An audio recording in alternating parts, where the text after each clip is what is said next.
السلام علیکم ورحمۃ اللہ وبرکاتہ۔ بسم اللہ الرحمن الرحیم۔ تیسرا حق جو ہے وہ زکوٰۃ ہے۔ نماز کے بعد اللہ تعالیٰ کا اہم حق زکوٰۃ کی ادائیگی ہے۔ اس کی اہمیت کا اندازہ اس سے لگایا جا سکتا ہے کہ قرآن میں 30 سے زیادہ مقامات پر یہ الفاظ آئے ہیں، وَأَقِیمُوا الصَّلَاةَ وَآتُوا الزَّکَاةَ، نماز قائم کرو اور زکوٰۃ ادا کرو۔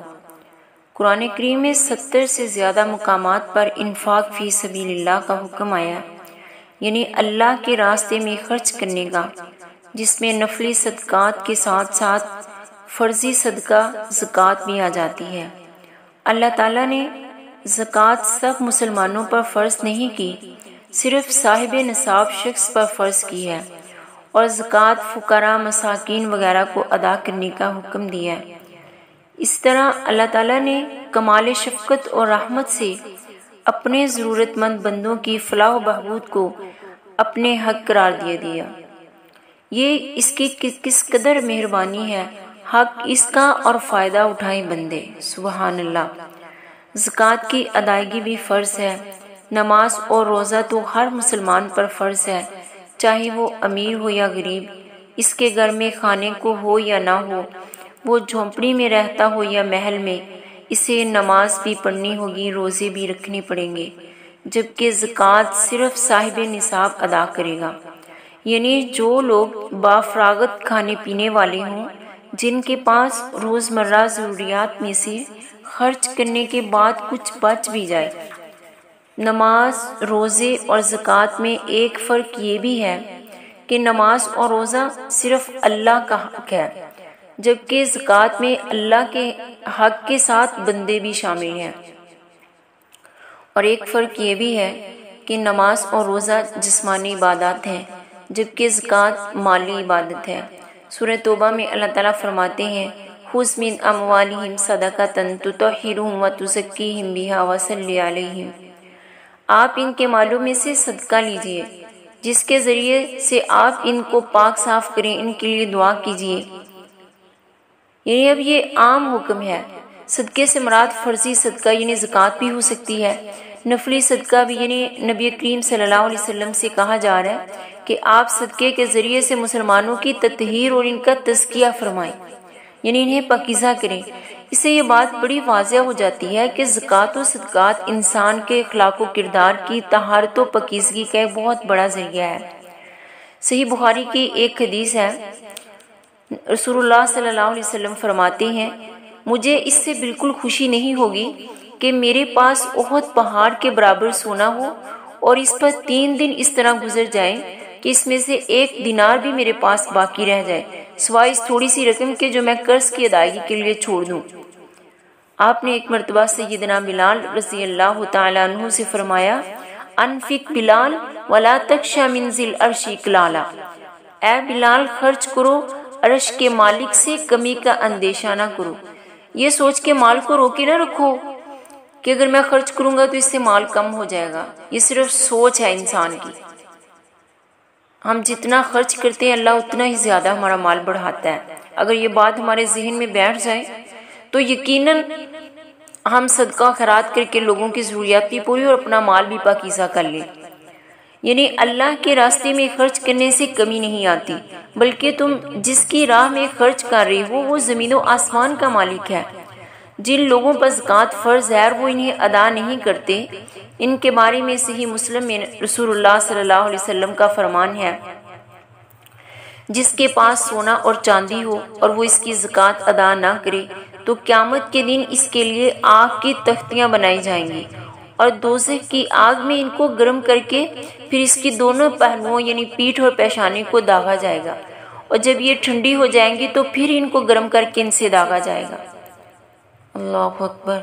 صحیح بخاری کی ایک حدیث ہے، رسول اللہ صلی اللہ علیہ وسلم نے فرمایا، جس کو اللہ تعالیٰ نے مال دیا ہے اور وہ اس کی زکوٰۃ ادا کرتا تو قیامت کے دن اس کے مال کو ایک بہت ہی زہریلے اور گنجے سانپ جس کی آنکھوں کے پاس 2 سیاہ نقطے ہوں گے اس کی شکل میں ڈال دیا جائے گا، اور اسے اس کی گردن کا توق بنا دیا جائے گا اور اس کی باچھیں پکڑے گا اور کہے گا میں تیرا مال ہوں، میں تیرا خزانہ ہوں، انا مالکا انا کنزکا۔ اللہم لا تجعلنا منہ، اللہ ہم سب کو توفیق دے کہ ہم اللہ کے راستے میں خرچ کریں اور جو زکوٰۃ فرض ہے کم از کم ہم وہ ضرور ادا کریں۔ ایک مرتبہ دو عورتیں آپ صلی اللہ علیہ وسلم کی خدمت میں آئیں، ان کے ہاتھوں میں سونے کے کنگن تھے۔ آپ صلی اللہ علیہ وسلم نے ان سے پوچھا اتؤدیان زکاتہ، کیا تم ان کی زکوٰۃ دیتی ہو؟ قالتا، انہوں نے کہا، قال لا نہیں، قال آپ نے فرمایا فقال لہما رسول اللہ صلی اللہ علیہ وسلم، آپ صلی اللہ علیہ وسلم نے فرمایا ان دونوں عورتوں کو اتحبان ان یصورکہما بسوارین من نار، کیا تم کو یہ پسند ہے کہ ان کے بدلے اللہ تعالیٰ تمہیں آگ کے دو کنگن پہنائے؟ قالتا، وہ کہنے لگی لا نہیں۔ قال آپ نے فرمایا فأدیا زکاتہ، تو پھر ان کی زکوٰۃ ادا کیا کرو۔ عورتوں کو زیورات سے بہت محبت ہوتی ہے، انہیں اس حدیث پہ غور کرنا چاہیے۔ جو لوگ مال رکھتے ہوئے زکوٰۃ نہیں دیتے وہ اپنے لیے قیامت میں کتنا بڑا عذاب تیار کر رہی ہیں۔ دنیا میں آدمی اسی مال کی وجہ سے آرام اور چین کی زندگی بسر کرتا ہے، بیماری اور دکھ تکلیف سے نجات حاصل کرتا ہے، لیکن اگر اس نے زکوٰۃ ادا نہ کی ہو تو یہی مال قیامت کے دن اس کے لیے عیش و عشرت کی بجائے آگ کا سبب بن جائے گا۔ تو ابھی غور کریں کہ اللہ تعالیٰ نے ہمیں ہمت توفیق دی ہوئی ہے، ہمارے اندر جان ہے، چلتے پھرتے ہم انسان ہیں۔ اگر ہم اپنے مال کو روک کے رکھے تو ہمارا قیامت والے دن ہمارا کیا انجام ہوگا؟ زکوٰۃ جہاں اللہ کا حق ہے وہاں بندوں کا بھی حق ہے۔ فرض عبادات میں نماز، روزہ، حج خالص اللہ کے حقوق ہیں، لیکن زکوٰۃ کی حیثیت ڈبل ہے، یہ اللہ کا حق ہونے کے ساتھ ساتھ بندوں کا حق بھی ہے۔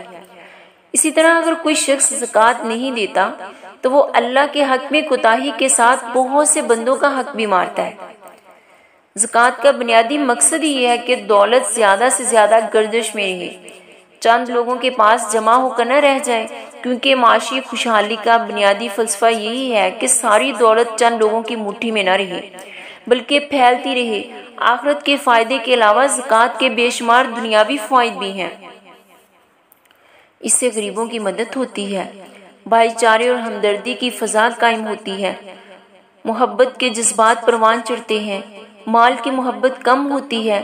جب آدمی میں مال کی محبت کم ہوتی ہے تو اس میں اخلاق، شرافت، عاجزی پیدا ہوتی ہے۔ دیکھیں عربی زبان میں زکوٰۃ کے معنی پاک ہونے، بھرنے کے ہیں، جبکہ شریعت میں خالص اللہ کی خوشنودی کے لیے شرعی حکم کے مطابق ایک مقررہ مال کسی مستحق مسلمان کو دینے کا نام زکوٰۃ ہے، یعنی وہ اس رقم کا مالک ہو جاتا ہے، لیکن اس میں شرط یہ ہے کہ زکوٰۃ دینے والا زکوٰۃ لینے والے سے کوئی فائدہ نہ اٹھائے۔ اگر وہ کسی طرح کا فائدہ اٹھائے گا یا فائدے کی امید رکھے گا تو خطرہ ہے کہ اللہ کے ہاں اس کی زکوٰۃ قبول نہ ہو۔ شریعت میں اس کو زکوٰۃ اس لیے کہا جاتا ہے کہ اس طرح دینے والے کا مال پاک ہو جاتا ہے، اس کی نیکیوں میں اضافہ ہوتا ہے، آخرت کے عذاب سے بچ جاتا ہے۔ اس کے ذریعے سے بہت سے غریبوں کے پاس مال آ جاتا ہے اور وہ اس سے اپنا کام چلاتے ہیں، کوئی کام کاج کرنے کے قابل ہو جاتے ہیں۔